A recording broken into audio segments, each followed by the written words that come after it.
Babs One Diva for being a member for 4 months. Big up yourself.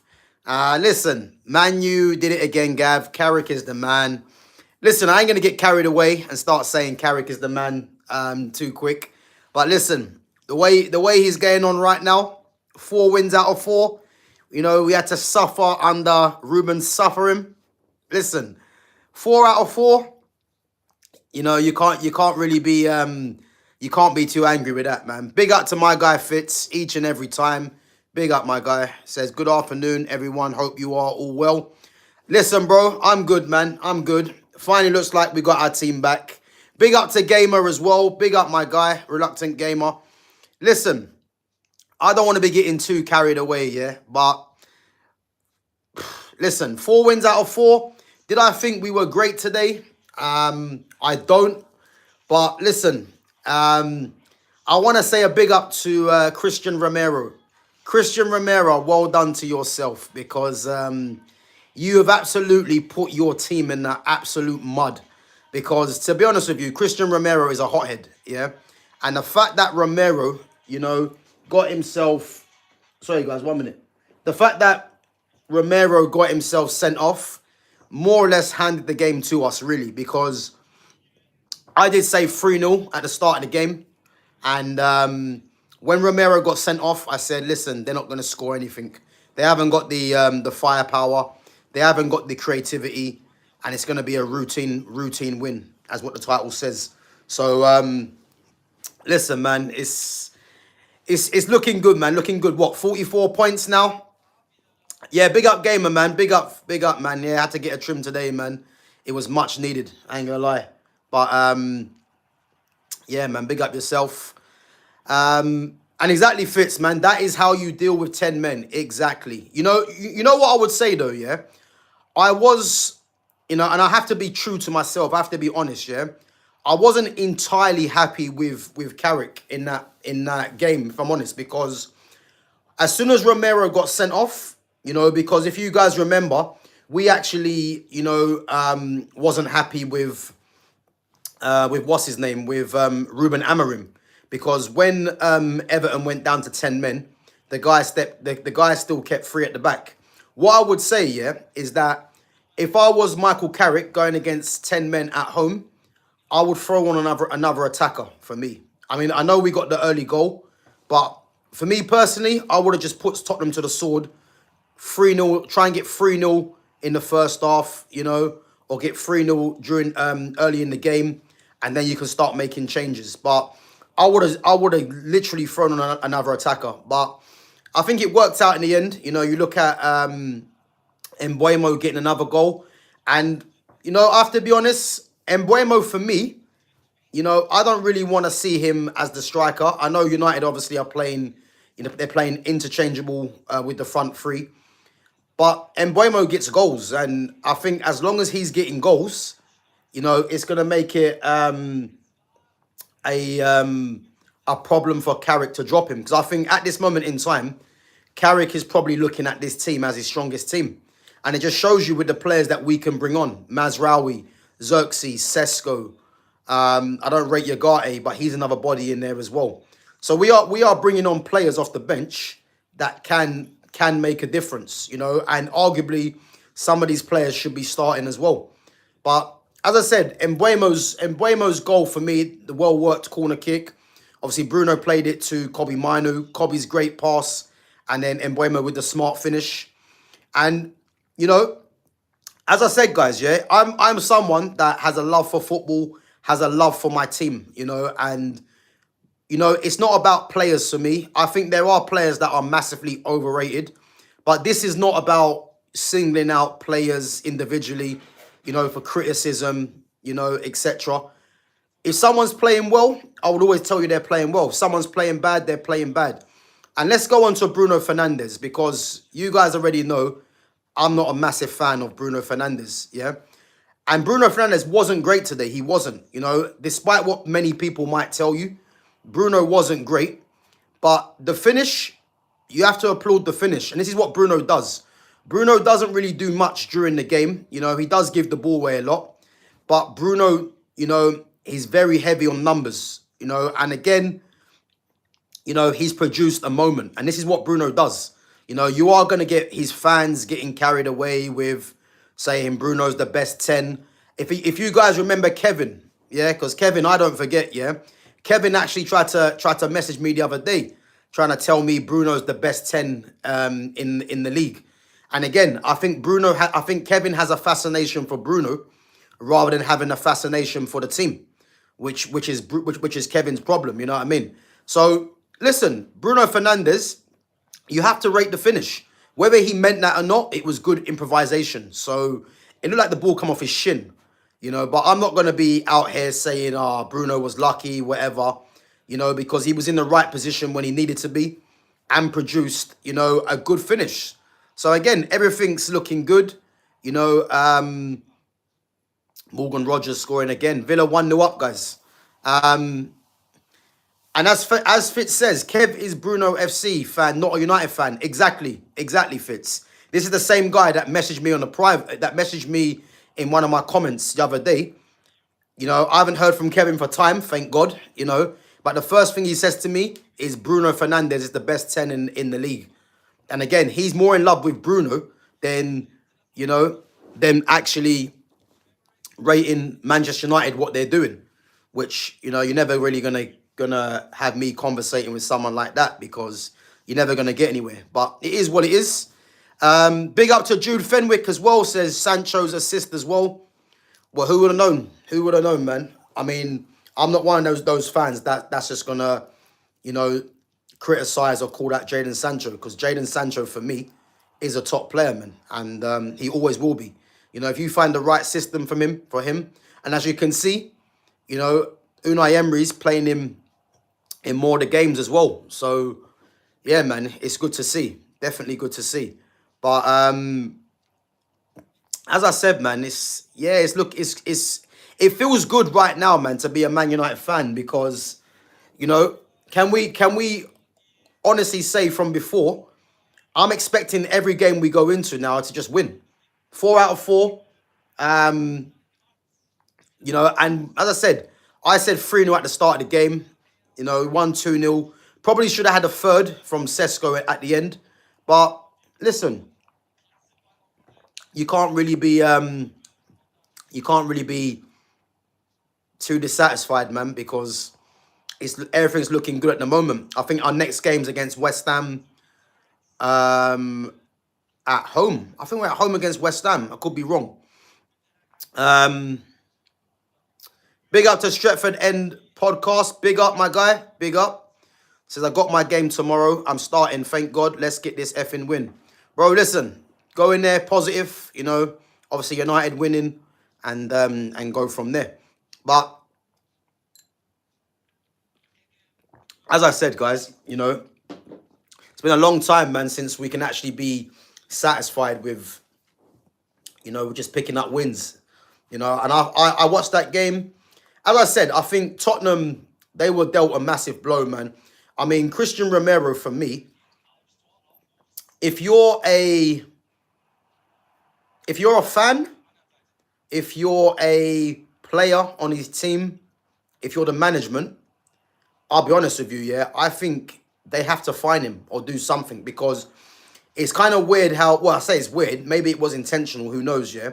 But the fact that Romero come out with the comments, I can't remember the comments that he said, but I think he was going against the management probably, and then get sent off to cost his team. You think of the travelling fans as well, going all the way down to Manchester to watch the game. And the game was more or less over once Romero made that decision to get sent off and cost his team, really. If I'm Romero, I'm paying for the fans away. I'm paying for the fans' tickets, because the game was done once that happened. And as I said, I still felt that we was going to beat Tottenham anyway.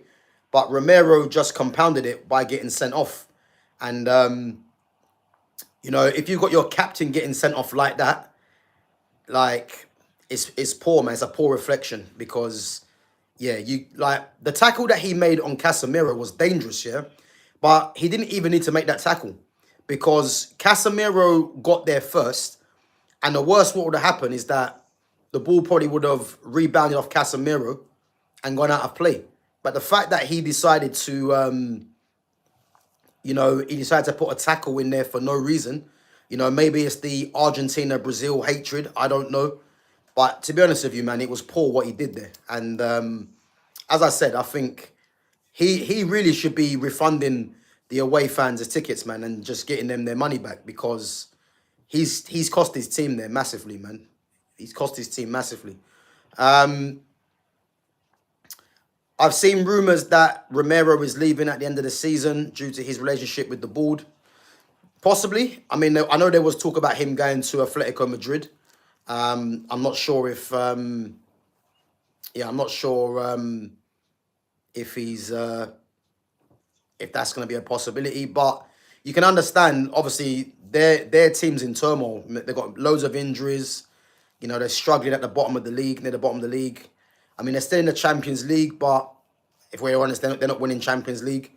So yeah, man, it's just crazy, because you can see why he would want out. You know, for me, Van der Ven deserves to get out because he's a top defender.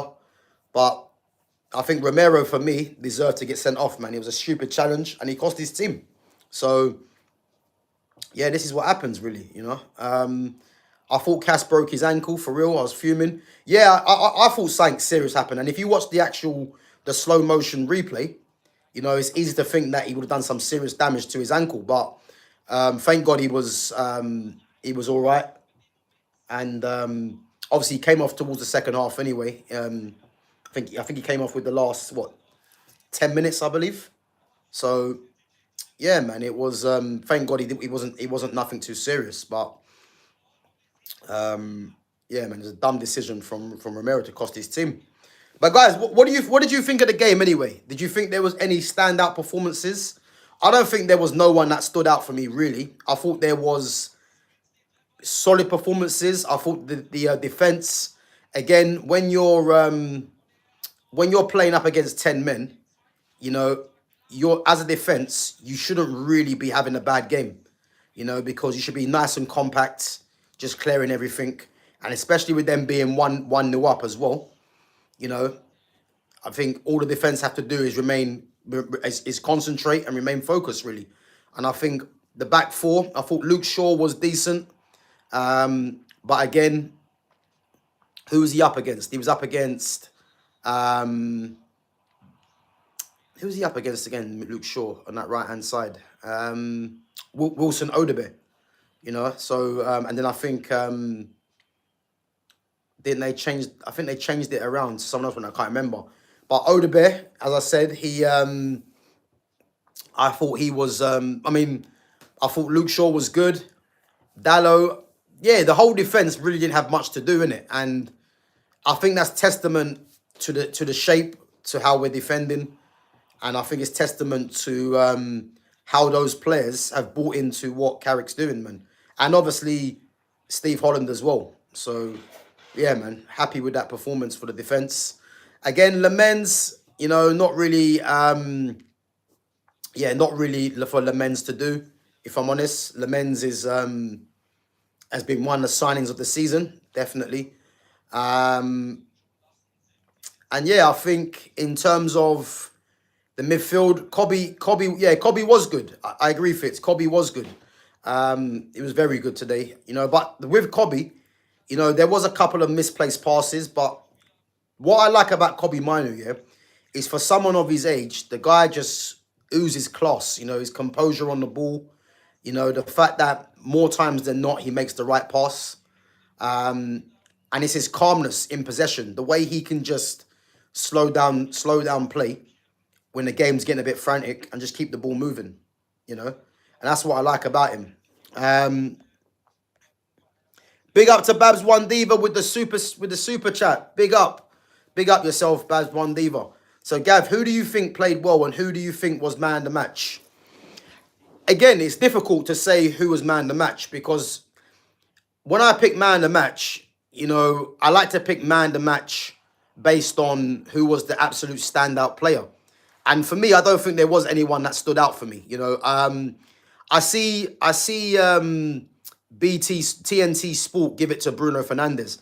And you know what it is with the likes of TNT Sport and I think the commentator was Ali McCoist, absolute clown. Yeah, you see the problem with these guys. These guys do lazy commentary, and when I tell you lazy commentary, what these guys do, yeah, they just give it to players that are hyped in the media, and then it gets compounded by a goal or an assist, mainly a goal, yeah.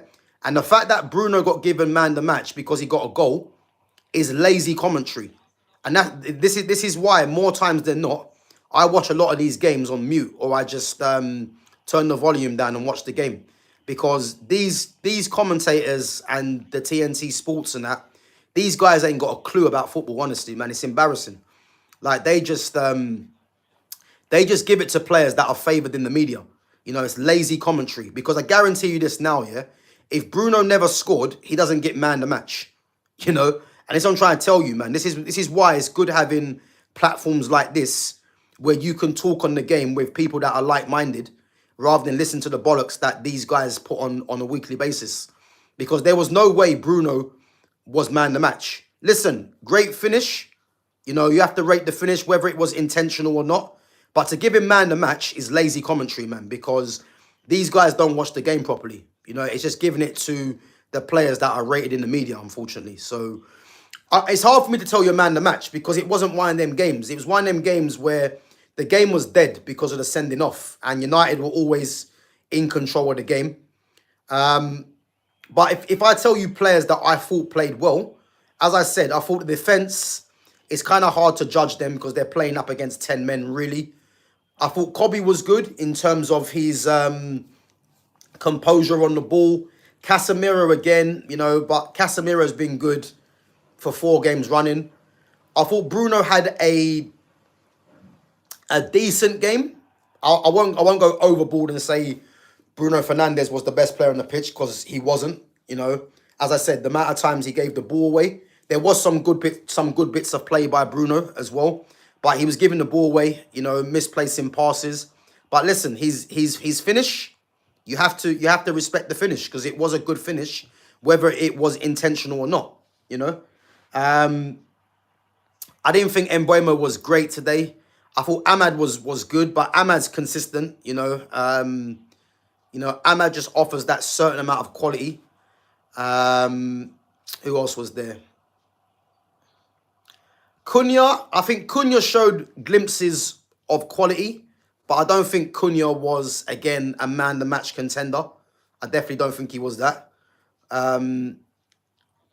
So yeah, I can't really tell you who stood out. I don't think there was no one that stood out. It's probably one of the first games I've probably watched in a while where you can't really give anyone a man the match, because it wasn't that kind of game. Like, there wasn't no one that I looked at and thought, you know what, they're by far and away the best player on the pitch. You know, so that's what I'm looking at, really. You know, but big up to Baz One Diva each and every time. We're gonna go back through the rest of the players, and then sorry, we're gonna go back through some of your comments, and then we'll get back onto the rest of the players. 8 to 10 for me. I feel like we need to just touch up the touches and passing, then we're good. Hear it? I hear it. Dalot has been semi-decent for the last few games. He's still not a good enough player for United, but I'll give him praise for his recent form.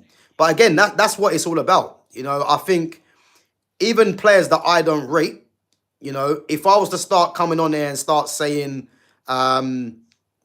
that these guys are shit, or, you know, they're playing bad, then that's an agenda. You know what I mean? I give you my honest opinion, and that's what a lot of people don't really do. You know, you can have players that you don't rate, but if they have a decent game, you can always be fair in your criticism. As I said, I don't think Bruno played well today, but his goal was very good. His goal was very good. So, as I said, man, you have to give praise where it's due. You know, as I said, Martinez and Maguire, I'm not their biggest fans. But as a partnership, since Carrick has came in to the club, you can't even argue, man. You know, as much as I want to see Yoro and Heaven get more game time, and De Ligt when he comes back, you can't even argue. Maguire and Martinez are doing well. Again, there's going to be tougher tests ahead, but you have to just, you have to just be realistic in your praise and criticism. So I thought they were very good today.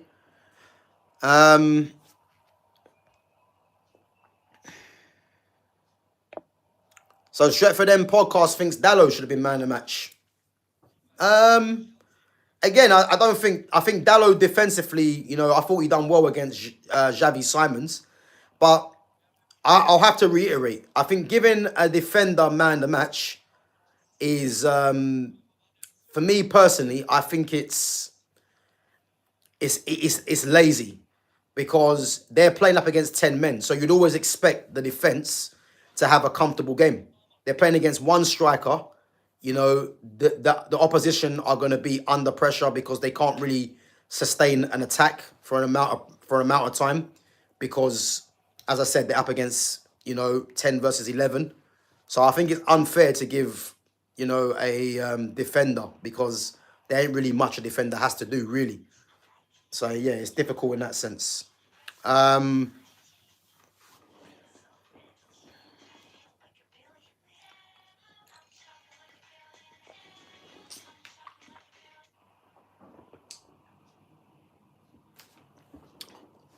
McCoist hasn't been relevant since he did commentary on FIFA 98 and that.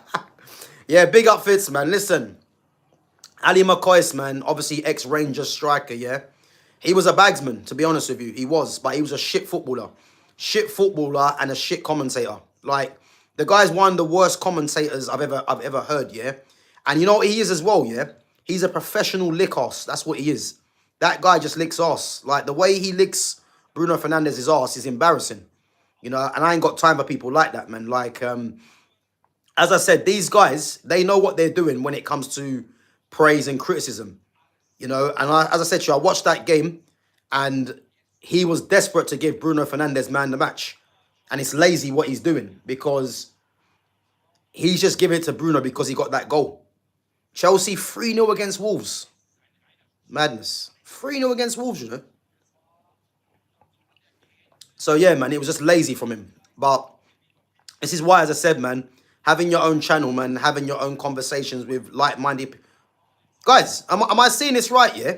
Cole Palmer's got a hat-trick of penalties. Am I seeing this right? Cole Palmer's got a hat-trick of penalties. Nah, that can't be real. Oh, no, it wasn't. Sorry. Cole Palmer's got a hat-trick, yeah? And, guys, if I remember right, yeah, I could be wrong. Didn't Cole Palmer score a hat-trick against Wolves before? I swear Cole Palmer's got a hat-trick against Wolves before. If anyone knows or if anyone can check, let me know. But I'm sure he got a hat-trick against Wolves last season. I'm pretty sure he did. Big up to Foxy Danny as well. Big up yourself. Big up. Big up to Lumi Rain each and every time. Guys, make sure we're smashing these like buttons as well. We got 8 of you watching at the moment. And we've got 7 likes. So make sure you're smashing the like button. Make sure you're subbing to the channel. And make sure you share the channel as well. Big up. Gav looking 21 with that new haircut. Boy, only if, man. Only if, man.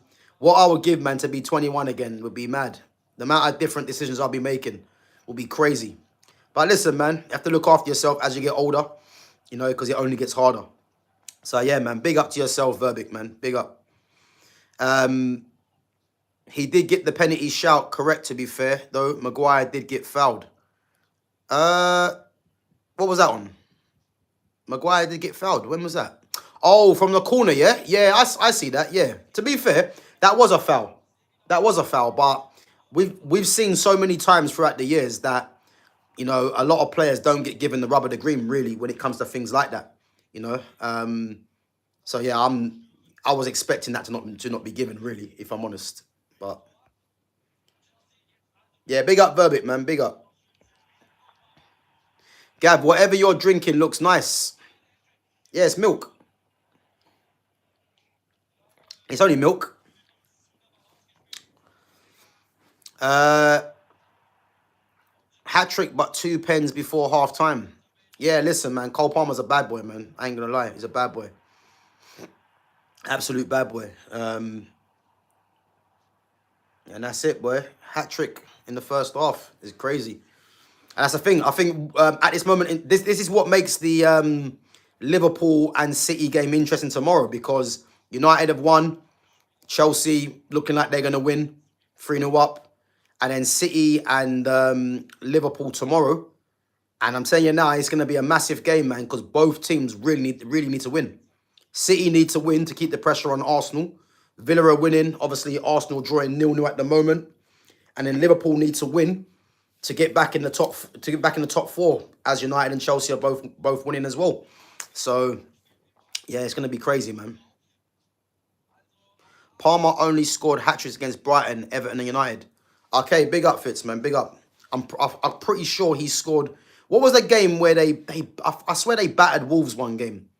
And I think, didn't Madueke get a couple of goals or something as well? I could be wrong. Yeah, I could be wrong. Arsenal going to win the league, by the way. Yeah, listen, because I haven't heard you say that before, man.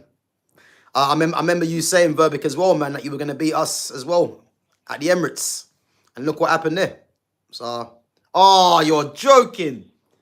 Zubimendi. Ah. So I'm watching the game now, you know. Zubimendi. Let me see this.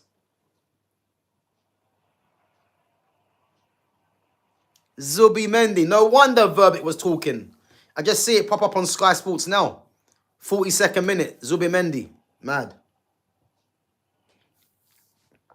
Boy, they're in the driving seat. Let's see if they can hold on. Let me see.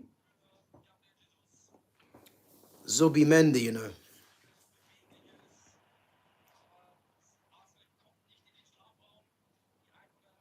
Be fair, Zubimendi's put up with a few important goals, to be fair. Let me see this.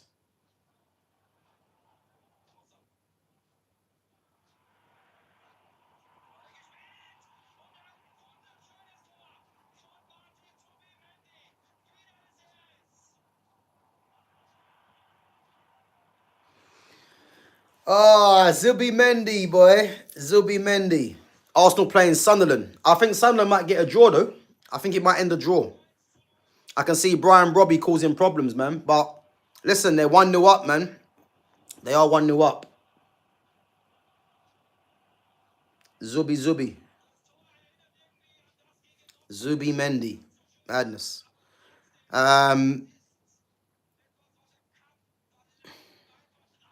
Thank Xhaka, he's helping us this season while playing for Sunderland. Yeah.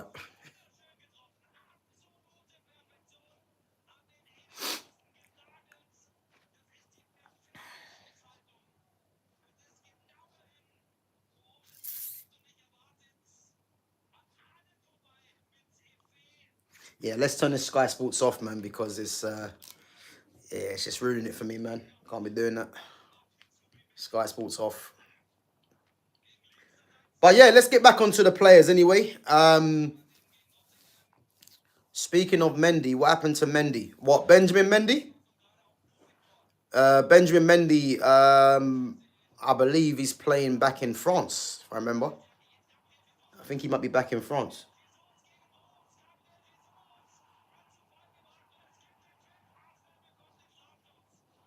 Yeah, I think he might be playing back in... Oh, the Chelsea one. Oh, Edouard Mendy. I'm not even too sure. Oh, Edouard Mendy's in Saudi. Yeah, he's in Saudi. Yeah, he's in Saudi, Edouard Mendy. Yeah. But yeah, going back onto performances, Man United. As I said, I thought the attack, you know, I don't think the attack played that well. I think the goal from Mbeumo, to be fair, was a well created goal. Great finish from Mbeumo, you have to be honest. Yeah, the City one, I think he's back in France, Mendy. But yeah, the Mbeumo one was a great finish, but it was well worked. You can tell that was definitely off the training ground. But in general, I think it's one of them games where, because Tottenham obviously were down to 10 men, you know, as natural, they're going to go ultra defensive. So, you know, it's not really a surprise to see...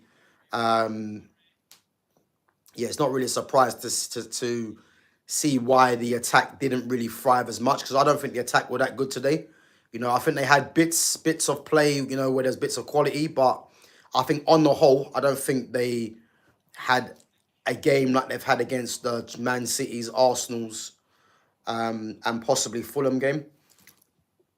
But what I would say, man, is most important thing, man, was getting the 3 points. And obviously, next game is against West Ham. Obviously, West Ham winning 2-0 at the moment against Burnley.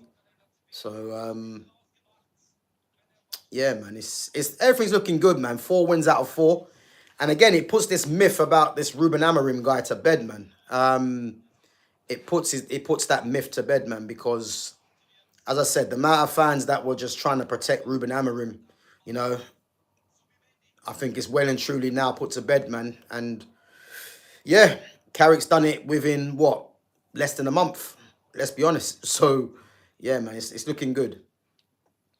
Carrick is cooking, bro. United Strand might actually get that haircut. Who knows? He might get your haircut. Nah, man, this haircut's unique, man. No one can get this haircut, I'll be honest.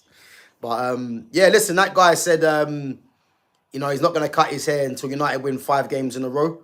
Well, he's 1 away now. So the West Ham game could be the defining moment, man. And I think it's West Ham at home as well. So you'd expect us to go there with confidence. And again, West Ham have been better under Nuno lately, but yeah, man, I expect us at home to be winning that game.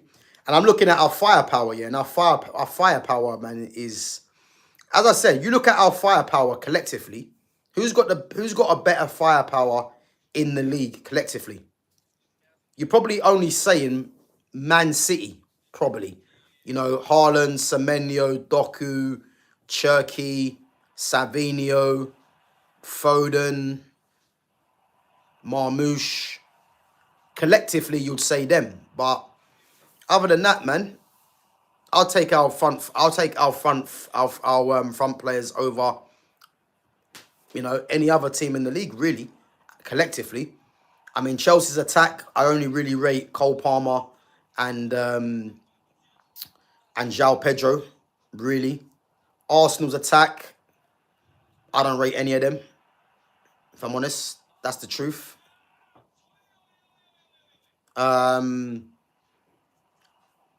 Liverpool's attack, to be fair, I like Ekatike. I like Florian Wirtz. I think Isak's good as well. Salah's declined. Gakpo, I don't rate. They got the youngster. Obviously, Rio's young still. Chiesa's decent, but don't get game time. So, yeah, I mean, our attack is up there, man. I'd argue that with anyone. You know what I mean?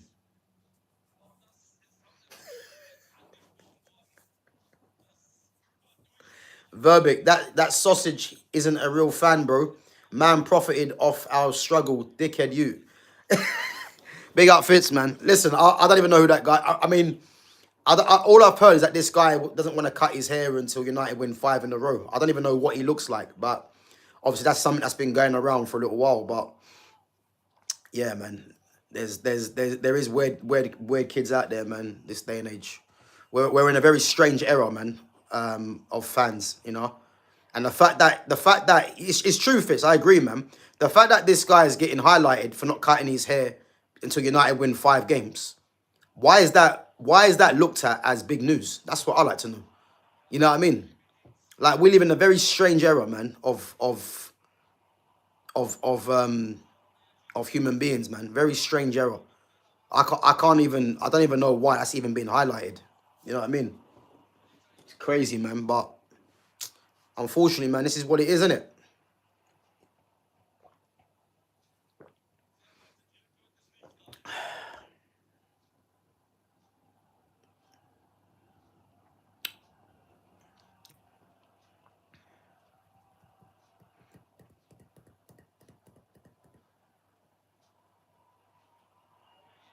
Corner.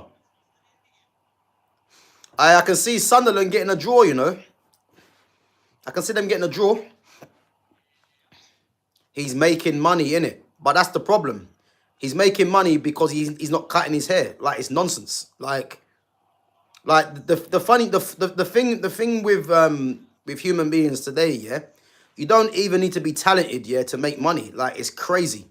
Like, you can just be making money from being a clown. Like, where's the world gone, man? Like, you know what I mean? It's crazy. He's making money because he's decided he's not going to cut his hair until Man United win 5 in a row. Like, why is that even being spoken about? It's crazy, man. Madness. McCoy's talking about him on commentary, bro. You know how... Yeah, there you go. There you go, Fitz. There you go, man. That's the level of delusion that is in this world right now. You know, you got commentators highlighting that there's a guy that's not going to cut his hair until United win 5 in a row, giving him free PR. It's madness. You know what I mean? It's madness. Vinny nearly won the Balon d'Or having less than 40 GA, while Suarez was scoring 60 goals a season. But yeah, but Verbic, what I would say, yeah, goals should never be the perimeter to judge players on winning Balon d'Or. This is the problem. If anyone's judging players on why they should win Balon d'Or on numbers, again, this is part of the problem, because I always tell people this, yeah. I always tell people this, yeah. Zinedine Zidane, Andres Iniesta, yeah, Luka Modric. These guys were top level players, yeah. Go and have a look at how many goals these guys averaged this season, and it will tell you why goals should never be a barometer to highlight if a player is good or not. You know, stats should only be used as a bonus for me, you know. But when stats are used to more or less tell you about a player, it usually means they're not that good. If you look at Luis Suarez, for instance, yeah, Luis Suarez, him getting those goals was a bonus. But Luis Suarez as a footballer was a top-level footballer. That's the difference. And again, Vinicius Jr. having less than 40 GA, I couldn't give a damn about that. But the reason why I said Vinicius Jr. had a shout to win the Ballon d'Or is because he was instrumental in Real Madrid winning the Champions League. That's why he should have got it. But then when Rodri won it, I was happy that Rodri won it, because for me, football was saved. Because have a look at Rodri. Rodri didn't score probably more than 10 league goals, probably even 5, yeah. But Rodri's influence on Man City is why he won the Ballon d'Or, and this is what I'm trying to tell you. So when people start saying about there's players that should be winning Ballon d'Ors based on GA, this is part of the problem, because football has never been that. It's never been that.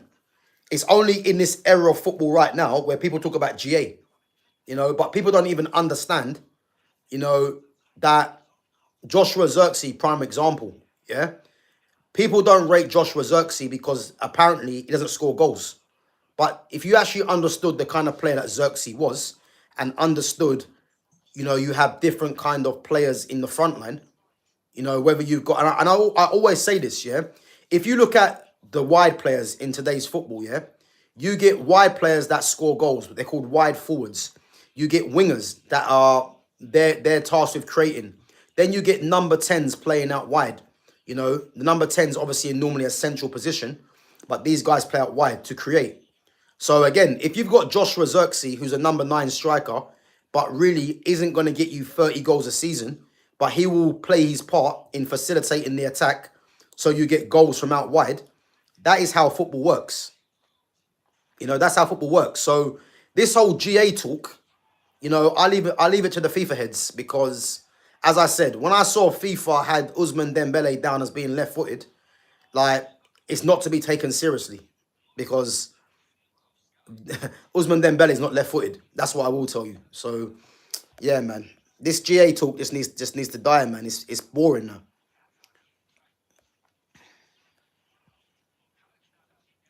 Back then, £50 would get you a week's worth of groceries, and now you wouldn't even get 2 burgers. Right, mad. Be honest, would you do it if you got dosh? No, I wouldn't. No, I wouldn't. At the end of the day, yeah, like, this is what I'm trying to say to you, yeah? There's people making money out there from not even being talented. You can't tell me that's not a problem in society today. You can't tell me that's not a problem. Like, you can make money off of talking shit, or really and truly not having nothing to you but being a clown. That's the way the world's going, unfortunately. You know, you see it all too many times, man. It's ridiculous, you know. And I'm someone that, you know, I have to be true to myself, because even in YouTube, from what I know, like, from how long I've been doing YouTube, I've actually noticed with YouTube that this is a platform that you don't get your flowers for knowing what you know. You get your flowers from being a clown, because it's all about how people make you feel. And that's a problem for me, because I just love talking pure football, but there's a lot of people out there that really don't know football, but they're just on there just to try and banter or just try and chat rubbish without actually having the knowledge. And that's part of the problem. So when this guy's not cutting his hair until United win 5 games in a row and he's making money, you can't tell me that's not a problem. It's just weird, man. Gav, those are midfielders. Plus, Vinny played as one of the two strikers, and Suarez was also scoring goals, which meant Barca was winning La Liga every season. He went to Atletico and won it there while at 36. So again, let's break this down, Verbic, because I'll tell you why. And again, big up for your comment, but I'll tell you why this ain't true, yeah? So when I'm telling you that they're midfielders, yeah, it's part of the problem that we're experiencing in football today, yeah? It doesn't matter if it's a midfielder or a forward, yeah? The very fact that players are getting awarded Balon d'Or off GA is the part of the problem. Because Balon d'Or means you're the best player in the world. And normally the best players in the world, have a technical high ceiling. You look at all the players, yeah, probably bar Cristiano Ronaldo, if we're being honest, all the players that have won Balon d'Or are all technically to a very, very high level. Cristiano Ronaldo is an anomaly because he just got bare numbers, and obviously his thing was PR. You know what I mean, as well. But when you're mentioning Vinicius Jr., again, Vinicius Jr. didn't really play as a striker. If you want to say he played as a split striker with him and Rodrigo either side when Bellingham was playing as the false 9, cool. But the way I view strikers are strikers that are playing centrally. Vinicius Jr. wasn't playing centrally. He was playing as a split striker with Rodrigo. And again, it shouldn't matter that Vinicius Jr. didn't get more than 40 GA. Because as I keep saying to you, football should never be, Ballon d'Or should never be, it should never be talked about as someone that gets a lot of numbers. And as I said to you, you go back and look at the history, yeah, of a lot of the players that have won Ballon d'Or. None of these guys had mad numbers in comparison to what the numbers are in this era. There's a reason why Luis Suarez didn't win the Ballon d'Or. Because although he got 60 GA, he was up against Messi. Not only did Messi get GA, which was his bonus, but Messi was a pure footballer. And that is the difference. If Messi wasn't a great footballer and Messi got GA like Suarez probably would have been in with a shout of winning Ballon d'Or. But Messi is just a pure footballer and he had the numbers to back it up. And that's why you can use numbers for Messi, because they're bonuses. But even if Messi didn't have numbers, just go and look at the quality of the guy, of his play. And the same goes for the likes of Iniesta. The same goes for the likes of Benzema. You know what I mean? And that's what it is, man. And again, yeah, Verbic, I'm not sure where you got that Suarez won the Ballon d'Or at Atletico. Suarez has never won a Ballon d'Or. I don't know where you're getting that from. Suarez never won a Ballon d'Or. Or are you talking about La Liga?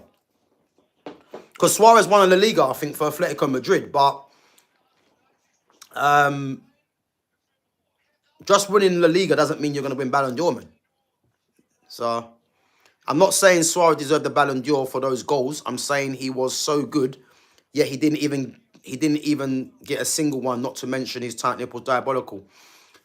Yeah, listen, Luis Suarez was class. He was arguably, for me, one of the best players to ever play in the Premier League. But as I said, with winning the Ballon d'Or is very much a popularity vote it's come to, yeah? And Luis Suarez, Neymar's a massive one, yeah? Neymar was unlucky that he was in the era of Ronaldo and Messi, because whether people like it or not, yeah, Neymar is a more pure footballer than Cristiano Ronaldo. You know, you would arguably say he's as pure as Lionel Messi. But the difference was Messi and Ronaldo had massive PR, whereas Neymar's PR wasn't as high as both of them. Because, again, you even get fans in England that don't like Neymar because Neymar's flamboyant. And again, he's a player that a lot of these fans in this country can't really relate to. But if you just look at Neymar's game and look at his numbers are up there. But you don't look at Neymar for numbers. Just look at what he does on the pitch. What he does on the pitch, there's not many players that can ever do that. You know, and look at the build of Neymar as well. You know, he's a skinny guy, and yet he was just taking the piss out of a lot of these defenders. But again, if he was in any other era but Messi and Ronaldo, he would have dominated the Balon d'Or. That's the truth. You know, so it's no slight on Luis Suarez not winning the Balon d'Or because he was at Barcelona, MSN, the greatest probably ever trio that there's been, you know, and you had Messi who was number one, and then you had Neymar who was, I would say, like the young pretender to Messi. So he was never really going to win Balon d'Or because he got 60 GA. As long as Messi was there with Suarez, Messi was always going to be number one because, as I keep saying, Messi had the numbers and he had the quality. This is the difference, you know. But you would, bruv. If you got dosh, you would do it. If you don't, it's just not trying to get dosh guaranteed. Well, listen, you don't even know me for one, yeah? And you don't know what I would think. Like, obviously, it's your first time on there as well. But you can't tell me what I would do. I'm telling you this now, yeah? I wouldn't do that. I wouldn't come out with something and say, I'm not cutting my hair until United win 5 games and get traction. Like, you don't know my background in football. I love football, so I can't be fake and do all that stuff. You know, maybe that's something that you would do, but you can't tell me what I would and wouldn't do. It's that simple. You know what I mean? Usman is both-footed, even on FIFA. Plus, his main position on FIFA is a right wing, currently striker. So having a better left foot is better. But again, Verbic, this is incorrect. Yeah, Usman Dembele, yeah, was actually, as you said, yeah, he's down as a striker now on FIFA. But this is where, yeah, people need to really understand positions. Yeah, the word striker means you're. I'll give an example, yeah? If you look at football in today's era now, I'll give you names of strikers. Erling Haaland's a striker. Alexander Isak is a striker.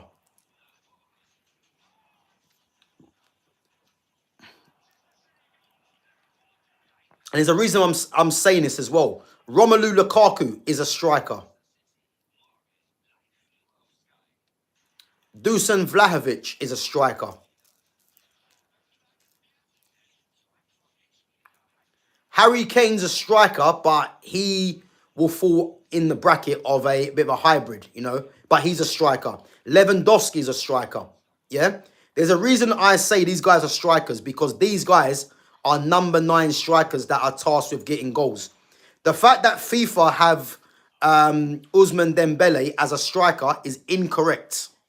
And again, you have to read between the lines and you know, don't take everything at face value of what these guys are doing. The very fact that they're saying that Dembele is left-footed is actually incorrect.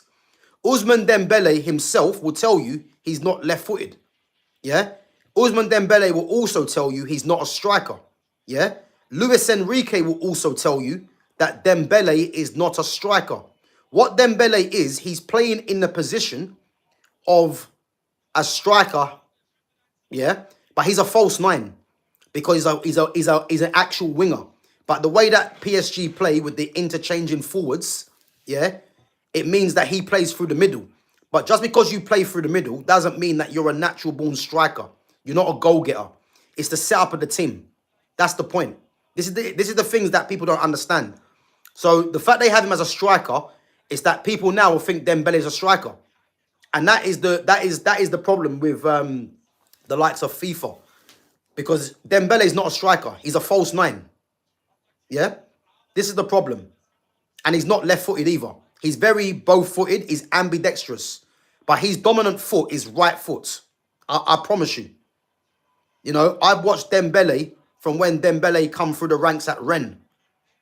Rennes to Borussia Dortmund. Borussia Dortmund to Barcelona. Barcelona to PSG. I've watched his whole career. And he started his career as a winger. A right winger. Yeah, so he's not left-footed. I don't care what FIFA say. I know he's not left-footed. I know he's not a striker. So that's what it is, man.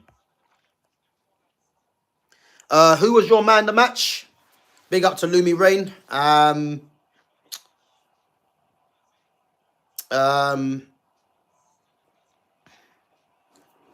Who was my man of the match? To be honest with you, as I said earlier, man, I can't really pick one because it wasn't that type of game. I just thought United had a collective of decent performances, good performances, but you're playing against 10 men, so it's kind of hard to judge, really, you know. But 3 points is the main thing. I keep hearing a guy on Discord keep saying Toni Kroos's career is better than Barca's entire history just because he won 6 Champions Leagues while Barca has won 5. Some people don't even watch football. But this is the problem, Verbic, yeah? Football now, yeah, is a sport that has been infiltrated by people that have never really watched the game and they follow numbers. This is part of the problem also, yeah? You know, as I said, people can have their opinion, yeah? But people have their opinions and don't get questioned on it. This is why they keep getting away with chatting nonsense. Because if people were to be held accountable for what they say, you know, they probably wouldn't even come out of half the stuff. But football is a sport where, you know, a lot of people can get involved in it and have opinions on football when they have no idea about football. That's the truth. You know, and people are not really out there to learn or to, you know, have a conversation about different things. Because as soon as you start pressuring someone on their opinion when you know it's either wrong or you don't agree with it, these people don't come back or they just run away. That's the problem. You know, and football's been infiltrated with people like that. Because if that guy genuinely thinks Toni Kroos's career is better than Barca's entire history because they won 6 Champions Leagues and Barca won 5, like, it's not even something to get angry over. It just means that that guy or that person, whoever it is, doesn't actually know what they're talking about. And that's fine. You know what I mean? It's not to be taken seriously. But again, maybe he's just doing that for traction. Like, it's crazy, man. People just out here just talking nonsense for the sake of it. Madrid was playing 4-1-2-1 / 4-3-1-2. But yes, technically split strikers. But Rodrigo was also... Yeah, but again, big up to Verbic, yeah, for your comment, yeah. But when you're playing with split strikers, yeah, there's a reason it's called split strikers. Because they're playing from out to in. So they start off wide and then come in. Now, if you look at Real Madrid right now, yeah, Real Madrid don't play with split strikers. Why is that? Because they've got Mbappe, who is actually a left winger anyway. He's occupying the central of the pitch. Even though he does come out wide and interchange, but the setup of the team is him playing through the middle. So Rodrigo and Vinicius Jr., if they're playing out there, are no longer split strikers. That is the point, yeah? They're playing as part of a 4-2-3-1 where, as I said, I hate to see this, but Jude Bellingham playing as a 10, which is crazy, yeah? The split strikers came about was when Ancelotti played Bellingham as a most advanced midfielder come false 9, yeah? And what happened is that Jude Bellingham was tasked with getting the numbers, and it meant that the split strikers in Rodrigo and Vinicius Jr., you know, were there to obviously get goals and to create and to assist as well. But Jude Bellingham was the one that was doing the running into the box crashing. That's where the term box crashing come from. Because Jude Bellingham was just a cheating midfielder, but really the number 9 in the team as well. Is there any surprise now why Jude Bellingham is not getting the numbers that he got under Ancelotti? It's not a surprise to me. It's because they never had a striker. Now a striker comes in Mbappe. Bellingham's goals have dried up. Is there any surprise? So again, the split striker term comes from the system that Real Madrid played when you've got Bellingham playing as a false nine come most advanced midfielder. The split striker talk now doesn't happen because they've got a number 9 striker playing at the moment in Mbappe. 60 goals, not 60 GA. He was actually averaging 70 plus GA low. Yeah, listen, listen. I rate Luis Suarez highly. I do. But what I'm trying to say to you is that footballers should never be given Balon d'Or based on GA. Like, it should never be that. Because, you know, someone could get 30 tap-ins, let's say.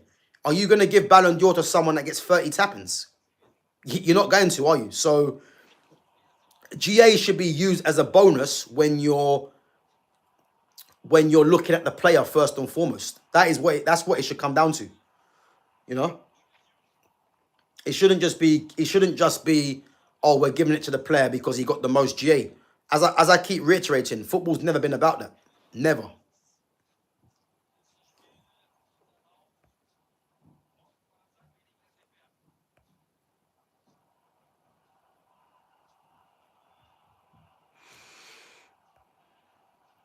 Chelsea's best player and Man United's, Gav. Chelsea's best player for me,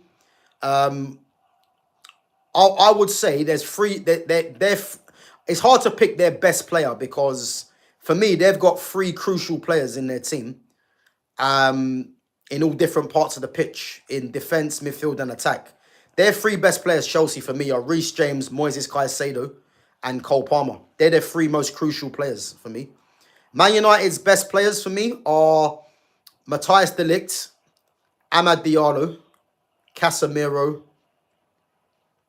Well, if I'm picking 3, yeah, Amad, Casemiro, de Ligt. They're Man United's 3 crucial players for me. And then Chelsea's are Reece James, Caicedo, and Cole Palmer. Yeah. Big up to Deriles. Big up, man.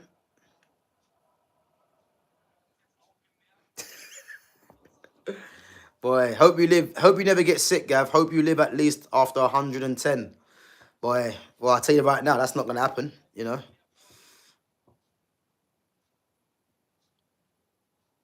Nah, big up, man. Listen, it's conversation. Yeah, Haaland is a striker. There you go. So when you look at Erling Haaland as a striker, you're not going to compare Erling Haaland and Ousmane Dembele. Because Erling Haaland has been a striker his whole career. Ousmane Dembele was a wide man. So when FIFA are telling you that Dembele is a striker, it's incorrect. Because that means they're pigeonholing all players the same by naming them as a striker.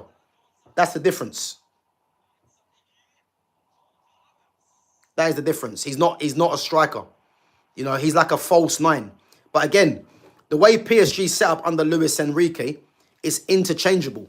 But Dembele is not a striker that's going to hold his position as a target man as such and start holding the ball up. That ain't his game. So, as I said, man, yeah.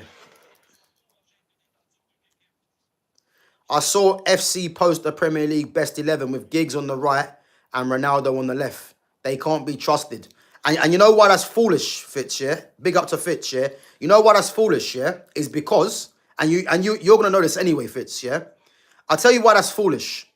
You see me, yeah? I like inverted. I think inverted's better because it gives you more options to attack. You know, if you've got a right and left back bombing around the outside and you've got inverted players that can come in the inside and link with the striker and get shots off and get goals, yeah? That's what I prefer. But the very fact here that they've got Giggs on the right and Ronaldo on the left, it just shows you that these guys don't know what they're talking about and they're trying to pull the wool over people's eyes, yeah? Because if anyone knows anything about football, yeah, you would know, yeah, Ronaldo obviously excelled at Real Madrid and at Man United later on the left, but he started his career as a right winger. Oh, Bournemouth equalised as a right winger, yeah? And Giggs never played on the right-hand side. He played on the left. So why are they putting Giggs on the right and putting Ronaldo on the left? If you want to put Ronaldo on the left, then just don't pick Giggs because Giggs never played on the right-hand side. You see what I mean? So that's just nonsense. You know, if you're gonna play, if you're gonna choose between Giggs or Ronaldo on the left-hand side, that is more realistic. Because Ronaldo's best time was on the left for United, and Giggs' best time for United was on the left. So you're either gonna choose between Giggs or Ronaldo. But to try and shoehorn them into the team together, Giggs never played on the right-hand side. And Ronaldo wasn't the Ronaldo that he became to be at Man United on the right-hand side. So, yeah, it's nonsense, man. Lukaku is a bum who plays in the number 9. Let's not call him a striker. It's disrespectful to actual strikers. But again, I'm not Lukaku's biggest fan, yeah? But to call Lukaku a bum is not fair, really. Because Lukaku's part of the 100 club in the Premier League. You know? So that's not fair to call Lukaku a bum. You can say that Lukaku isn't your type of striker, but to call him a bum, this is a guy that's got 100 Premier League goals. Marcus Rashford hasn't got that for how long he's been in the Premier League for. So, again, we can't really be doing that.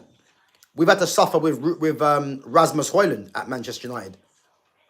A guy that had 4 Premier League goals in his last season. So, it's hard to call Lukaku a bum, man. I don't rate Lukaku like that, but he's not a bum. Because wherever Lukaku's gone, he has scored goals, whether people like it or not. Strikers are strikers, not false wingers. They're meant to score, not pass as much on FIFA. It should have been centre forward, false striker, centre forward, but people don't play a centre forward system. But again, Verbeek, that's incorrect yet again. Yeah? And I'll tell you why that's incorrect, yeah? Strikers are not strikers. That's a lie, yeah? Because you don't compare Pippo Inzaghi and you don't compare Pippo Inzaghi to a Harry Kane. Or you don't compare a Pippo Inzaghi to a Karim Benzema. You don't compare Pippo Inzaghi to in this era now, a Joshua Zirkzee. These guys are all strikers, but no one said that a striker's job is to score goals. That is just a narrative that is put about by fans that don't understand football. It's a complete lie. Yeah? You cannot compare all strikers the same. You get fox in the box strikers. You get strikers that play on the shoulder. You get strikers that drop in deep. You get strikers that are target men. But to say that all strikers have to score goals or strikers are strikers, that's a complete lie. I don't know where that's come from. That's just lazy analysis, really. Because you would never compare Harry Kane and Erling Haaland. You never compare them. Because Harry Kane's a striker that likes to drop in deep and link the play. And he can get goals as well. Erling Haaland is irrelevant if he's not scoring goals. Because his general play isn't of a high level. That's the truth. You know, when there's false nines for a reason. You know, it's about the evolution of football right now. When we're saying Joshua Zirkzee is a false 9, it's because he's a false 9 in the mold where you don't expect him to get 30 goals a season because the goals are coming from out wide. Yeah? And if you've got wide strikers that get goals, why would you want your central striker hitting 30, 40 goals as well? Because it's not going to work. That isn't how football works. Something has to give. You know what I mean? So to say that strikers are strikers, again, that is just a FIFA talk, which is incorrect. You know? And to say that many teams don't play with a false striker, again, is not correct. Because Liverpool played with a false 9 in Bobby Firmino. Yeah? Even if you look at when Cesc Fabregas back in the day played as a false 9. Yeah? Phil Foden's also played as a false 9 for Man City. Yeah? Xerxes a false 9. You can even look at, what's his name? Ousmane Dembele is a false 9. These guys are not strikers in the mold of goal-getters, you know? And I go back to Man City. There's a reason why Erling Haaland gets the goals he does. All you have to look at is, give me 1 minute. All you have to look at with Erling Haaland, yeah, he's got creators around him. So if you've got creators around you, and you're the anomaly in terms of tasked with scoring the goals, there isn't really any surprise that he gets goals, really. You know? Because if Erling Haaland was playing amongst the team where they will all shoot first, Haaland don't get the majority of goals that he gets. That's a fact. because that's not how football works. There needs to be a balance. And the fact that Harden is playing in Man City, where you've got Foden, Bernardo Silva, Ryan Cherky, Doku's a winger, so his first thought is to create. In the past, he's had Mahrez, who's a creator, De Bruyne, who's a creator. You know, is there any surprise why he's getting the numbers that he does? And that is just having the balance. So, again, this whole strikers are strikers and there's no false nines. Again, I don't know where that's coming from, but that ain't true. You know what I mean? It's not true.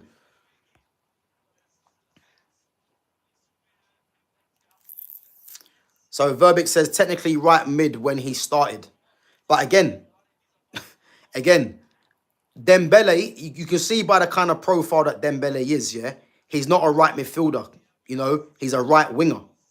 Right midfielders were players like David Beckham, because Beckham was actually a central midfield player, but obviously could play right midfield. That's what you call a midfield player. Kevin De Bruyne, you know, could go down as a right midfielder. Dembele's game is not a midfield. He's a winger, yeah? And now that he's playing centrally, that doesn't mean he's playing as a striker, because he's not really doing things that a striker does, you know? But he plays it in a different way. But I would never call him a striker. I'd call him a false nine. You know what I mean? So, opinions on Vicario's performance. Do you know what? When Vicario first came into to Tottenham, he was decent. But I think last season, this season, he's been poor. And I wonder if Tottenham try and upgrade on him next season. Because, yeah, he's been poor. I mean, the Bruno goal, I think both goals, to be fair, he got a hand to it. I believe if that's Donnarumma probably keeps both of them out. In my opinion, I think he probably keeps both of them out. So, Carrick and Bruno are changing minds at Old Trafford. Remember when they were calling Bruno crap? And Carrick freeing Cobby looks like a stroke of genius. But listen, I like the revisionism makes me laugh, yeah? The thing is with Bruno, yeah, people are now going to start saying, let's keep Bruno, let's do this, yeah? And this is what I'm trying to say to you. There's people out there that flip-flop their opinion like the wind, yeah? Let's give credit where credit's due. Bruno, very good finish, whether he meant it or not. His last few games for United haven't been outstanding. But what I like about Bruno is that he's playing more as a team, playing more for the team, yeah? But that ain't going to change my mind that Man United need to part ways with Bruno Fernandes next season. You know what I mean? When I say Bruno's crap, I don't literally mean he's crap, yeah? I say he's crap in comparison to the hype that he gets. Because the hype that he gets is an absolute joke. You know, these people will think that Bruno is the best player that you've ever seen. And he's not that. So, again, Bruno ain't changing no one's mind. You know, Carrick has come in, and Carrick hasn't really done. Carrick has been very good. Don't get me wrong, yeah.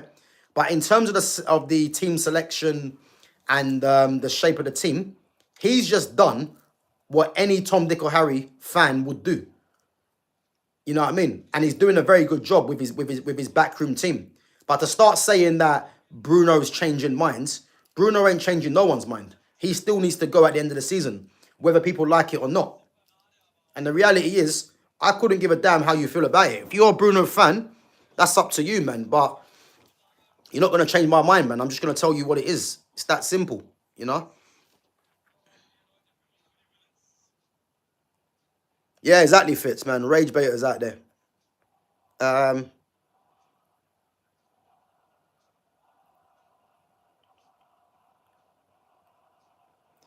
He said Dino was a better striker. Yeah, listen, I'm not even going to read this out, really, because it's just nonsense. Because when was Ronaldinho ever a striker?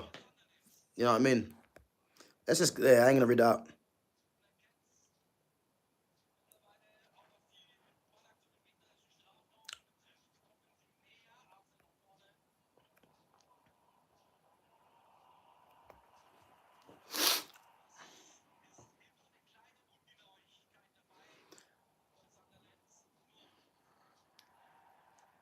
Gav, are Coventry getting automatic promotion?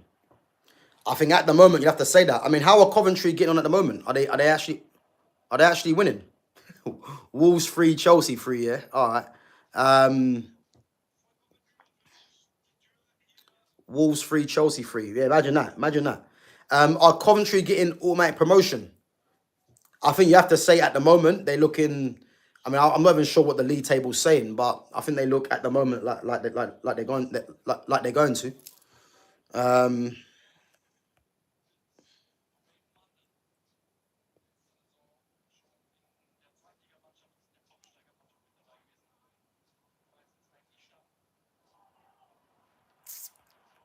Gav, I predicted United 2-0. Yeah, big up, man. I thought it'd be 3-0, to be fair, Lumi. I thought it would have been 3-0. But yeah, listen, it is what it is, isn't it? It is what it is. The main thing is getting the 3 points. That's all I care about, you know.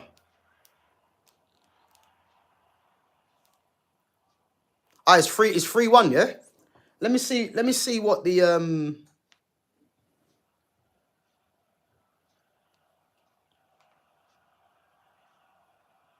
let me see. Oh, it's 2-0, Gyökeres. Oh my lord. Alright, listen. Victor Gyökeres scored, yeah? 66 minutes.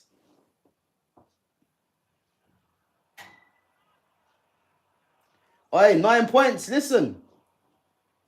9 points for Arsenal ahead of Man City. Listen, man, they're in the driving seat. I have to be honest. They're definitely in the driving seat. Here we go. Gyökeres, great player. Told you.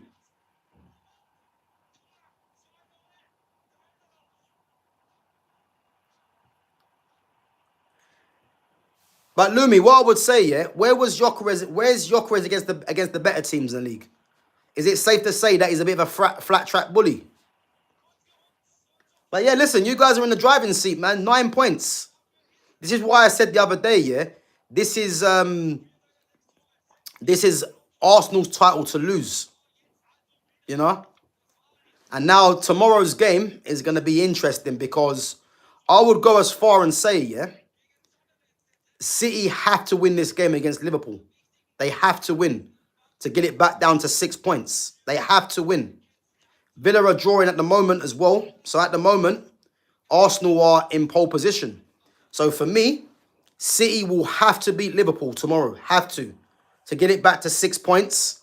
And then if and listen to this now, yeah. By the time Arsenal play Brentford, yeah, City could be 3 points behind Arsenal with them still to play. Yeah. So City could be 3 points behind Arsenal by the time Arsenal play Brentford away. So I'm just saying, yeah, because if City beat Liverpool, then they've got Fulham next week at home. If they win that before Arsenal play Brentford, as I said, it could be 3 points, and obviously City has still got to play Arsenal as well. So as I said, man, they're in the driving seat. 9 points looks good, but let's see, let's see. Let's see. Fitz says, any thoughts on the relegation battle, Gav? You think Spurs might join the battle? I'll be honest, Fitz, man. The way this league is looking at the moment, I mean, you can't really rule anything out because, Spurs are in trouble, man. They're in trouble. I think today's game, even though I thought we was going to beat them anyway, but I think it's safe to say, man, as soon as Romero got sent off, that just killed the game for them. You know what I mean? That just killed the game for them. Yeah, that just killed the game for them. So it's difficult, really. It's difficult. It's difficult, but you would probably think Tottenham will have enough to stay up because I think the likes of Wolves, they're gone down and it's 2 places really. So I think they'll have enough, but I think you have to say, man, that yeah, they're in trouble, man. They're definitely in trouble. They're definitely in trouble, man. So Jokeres or Del Piero, you know, mad. Yeah, mad. Yeah, it's absolutely mad. Um,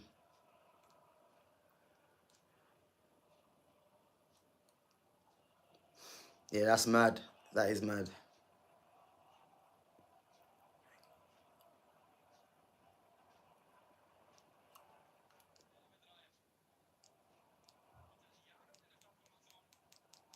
Oh, this Rayan, man, he scored. He's got another. Well, he's got a goal. He got a goal now. He got an assist on his debut against Wolves, and now he's got a goal against Villa. Mad.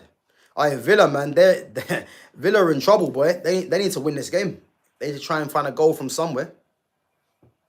Jokeres reminds me of Trezeguet. Nah, Lumi, man. You need. Jokeres reminds me of Trezeguet. Crazy. Absolutely crazy. Trezeguet. Wow.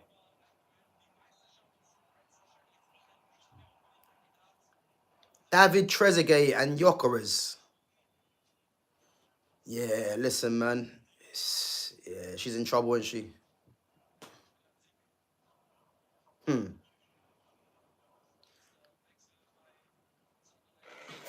I ain't had a trim in 8 years, Gav. I think I'm worse than the United Strand.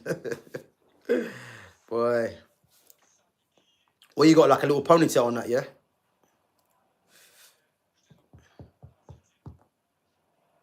To be fair, I expected Arsenal to beat Sunderland at home anyway. I mean, they're at home. I think if there was away, it'd be a bit tougher. But at home, they got a good record at home. And yeah, man, 2-0, 9 points clear. So it's, yeah, man, they're firmly in the driving seat, man. They're firmly in the driving seat. But as I said, if City beat Liverpool tomorrow, by the time Arsenal play Brentford, the lead could be back down to 3 points. So again, if City have anything about them, Everton 1-1 just equalised. If City have anything about them, yeah, and they want to win this league title, they need to go to Anfield and win the game, which won't be easy. So I can't wait for that game, man. It's going to be good. It's going to be good. So, but guys, listen up. Big up yourselves each and every time. Obviously, I'm going to wrap it up. I'm going to try and see if there's any. I'm going to try and watch one of the games actually quickly now before I head off out. But yeah, big up yourselves for coming on each and every time. Make sure you smash the likes. Make sure you sub to the channel. And make sure you share the channel as well. These draws are fucking up my acca. Yeah, Fitz, I hear it, man. I have to give it a rest, man, for... I'm giving it a rest for the next couple of weeks, man, because it's just not going my way, man. But yeah, bro, I hear you, man. I hear you. But guys, listen up. Big up yourselves. Obviously, Man United winning 2-0 today. 44 points, 4th place. And 4 out of 4 for Carrick, man. So it's looking good. And yeah, listen, West Ham next game at home. I expect us to just pick up another 3 points and just see how high it can take us. So let's see what happens. And as I said, you know, it's going to be interesting to the end of the season. Obviously, big game tomorrow, City Liverpool. I'll be watching that game, man, because City for me have to win that game, man, if they want to have any chance, man, of clawing back Arsenal. And guys, I'll go as far and say, yeah, if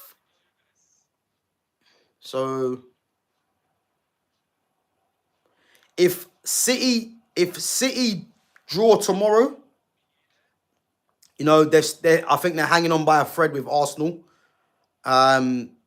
If they win, it's down to 6 points. And as I said, by the time Arsenal play next, it could be 3 points because obviously City play Fulham at home. And then if they was to lose, I'll be honest, I think, you know, you might have to start saying Arsenal might have one hand on this trophy. You might have to say that. But I believe City go there tomorrow and win the game. So yeah, we'll have to see what happens, man. But listen, we are going to be back on Monday as usual with myself, Fitz, and Jonas. Obviously, we can relax tonight. You know, obviously United winning the game, and obviously Liverpool playing City tomorrow. So let's hope we can pile more misery onto Liverpool and let Jonas answer for his crimes yet again. But nah, it is what it is, guys. It is what it is. But yeah, big up yourselves each and every time. Smash the likes, sub to the channel, share the channel. And yeah, guys, I'll catch you guys back on Monday.